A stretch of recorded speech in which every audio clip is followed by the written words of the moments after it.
Ви благодарам што денес сте за прв пат на овој голем одбранбен форум, кој се случува во рамките на одбележувањето на годишнината од членството во НАТО и Денот на НАТО, а на кој претходеа серија на настани кои ги организиравме, но сепак се разбира ова е круната на сите тие настани. Она кон што целиме е целосна симбиоза меѓу одбраната и армијата од една страна и академскиот и невладениот сектор од друга, затоа што ние сме меѓусебно зависни и речиси секојдневно мора да соработуваме, да се координираме и заеднички да изнаоѓаме решенија на сите предизвици.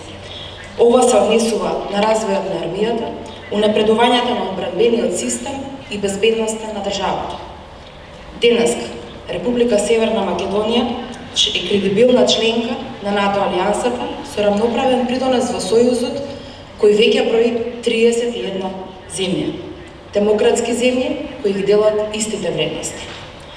Во овие 3 години, колку што сме дел од најмокниот воено-политички сојуз, покажавме дека Северна Македонија е подготвена да го даде својот придонес во колективната безбедност, во гаранцијата за стабилноста на секоја членка на НАТО и во гаранцијата за безбедноста на секој граѓанин на Сојузот.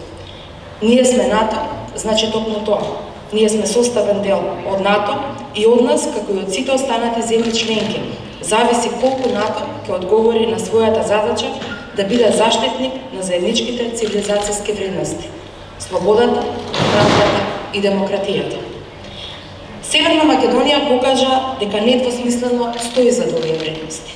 Тоа го покажавме со јасно изразениот став на осуда на напад на суверенитетот и интегритетот на Украина и незиното право на слобода, со брзата, но темелно обмислена реакција на нивните парања за помош да се одбрана од овој напад.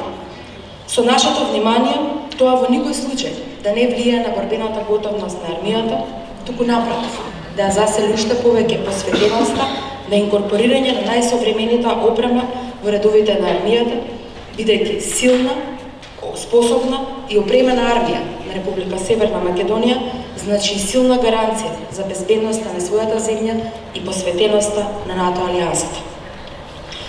Целосно се вклучивме во зацврстување на колективната безбедност со учество на припадниците на армијата во мултинационалните сили на НАТО во Латвија, Романија, Бугарија, со учество и на мисиите на алијансата на Косово и во Ирак, но исто така и со нашиот придонес во командите и седиштето на алијансата.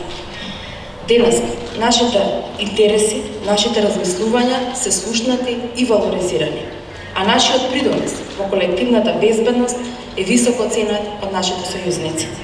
И на тоа треба да бидеме горди. Довербата и интегритетот на армијата кај граѓаните за нас е јавното добро што грижливо и одговорно го чуваме. И тоа правиме да бидеме истрени. Модернизацијата, развојот на човечките и материјалните капацитети, одржливост, доброто управување и прецизната регулација, како и растечката и императивна цел за заштита на безбедноста и стабилноста, се суштински елементи за необходно зајакнување на довербата. Во таа насока, нашата агенда е јасен оција на целта во која сме свртени, но и поттик од важноста за интегрирање на факторите во безбедносно одбранбениот систем, општествената одговорност и управување при спроведувањето на зацртаните планови, задачи, но и уставни обврски.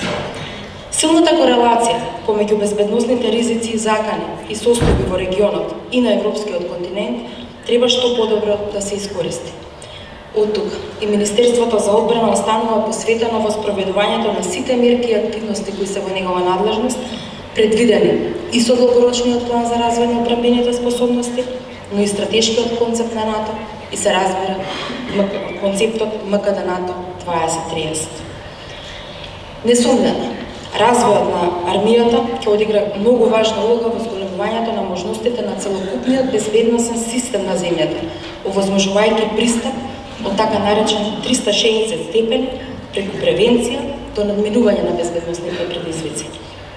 Министерството за одбрана и денес сме силно посветени на реформата и зајакнување на нашиот одбранбен систем, вклучувајќи ја сршта на сето она што се нарекува одбрана.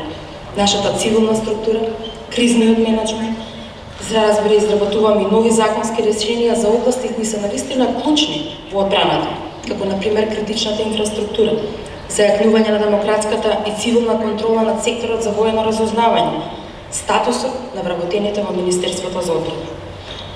А ако сакаме македонската одбрана да биде пример за функционалност, мора да имаме и мултисекторски пристап кој може да го видиме и денес тука, во оваа сала.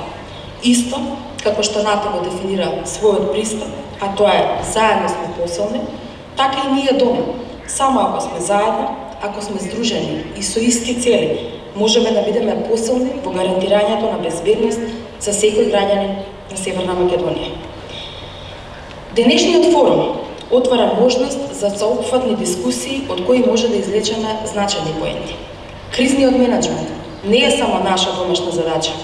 Тоа е и обврска која со сојузниците ја дефиниравме и во новиот стратешки концепт на Алијансата, донесен минатата година на самитот во Мадрид. Кризниот менеджмент е еден од трите столба.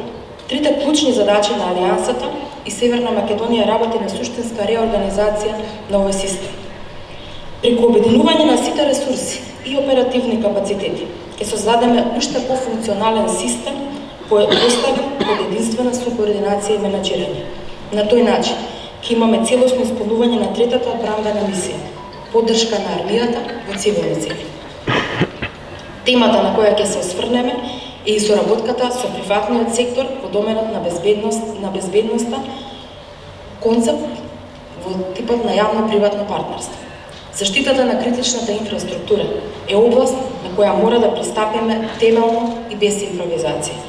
Мораме да бидеме разумни и ефикасни и да го искористиме сиот потенцијал во државата. Ке разговараме, се разбира, и за улогата на цивилното општество во градењето на отпорност, што е особено важно во справувањето со неконвенционалните хибридни закани, чиј составен дел е и справувањето со дезинформациите. На таа тема навистина имаме што да кажеме. Министерството за одбрана, слободно ќе кажам, предводи во развојот на овие капацитети. Развиваме систем за управување со дезинформација кој меѓу другото се темели и на соработката со цивилниот сектор, кој е агилен и брзо прилагодлив. Два елементи кои се исклучително важни за ефикасно справување со оваа негативна појава која има огромен деструктивен потенцијал. Дезинформациите и сајбер нападите целат директно во суштината на општеството, во демократските процеси, довербата на граѓаните во институциите и демократските избрани влади и функционалноста на системот. Како што се менува светот, НАТО ќе продолжи да се менува, а оттука и ликот на македонската армија и Министерството за одбрана ќе се менува со цел да бидеме во чекор со времето, зајакнувајќи ја превенцијата и раното предупредување на целокупниот безбедносен систем. Почитувани присутни, ви посакувам успешни и плодни дискусии, затоа што во секој од нас постои потенцијал и знаење и најважното мотив да придонесеме Република Северна Македонија да биде уште поуспешно приказна. Да дадеме се од себе, затоа што заедно можеме да најдеме вистински и одржливи решенија за сите предизвици на новото време. Ви благодарам.